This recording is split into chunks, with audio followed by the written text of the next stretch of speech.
Okay, today's word is burden. Specifically, the way we're going to use it is place a burden on, or we can even say place an extra burden on. That's the collocation that you want to be using. Place a burden on.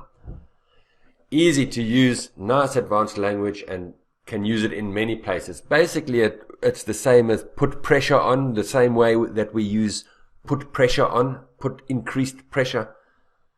We can use put a burden on as well. And it's just as nice band 7 plus language. Let's look at some examples. In many countries today, the proportion of older people in the population is higher than the proportion of younger people. Do you think this is positive or negative? So remember, an aging population, if you ever get this question, it's quite a popular question. It's been around for a number of years and they keep on using it again. If you ever get this question, remember the phrase an aging population, a population which is getting older. Anyway, an aging population places an extra burden on a country's healthcare system. So there we're putting the burden on healthcare system. You can put a burden on many things, as we will see. Nowadays, tourists and scientists are allowed to travel to remote natural environments. Do you think the advantages, disadvantages? Increased tourism can place an extra burden on rural infrastructure. So you can put a burden on infrastructure, definitely rural, also a city's infrastructure. I could have gone with something about ecosystems. You can place a burden on the ecosystem.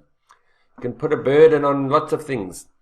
Schools should stop using books to teach and use film, TV and computers in the classroom instead. Buying computers and other electronic devices will place an extra burden on a school's financial resources. So here it's resources that we're placing a burden on.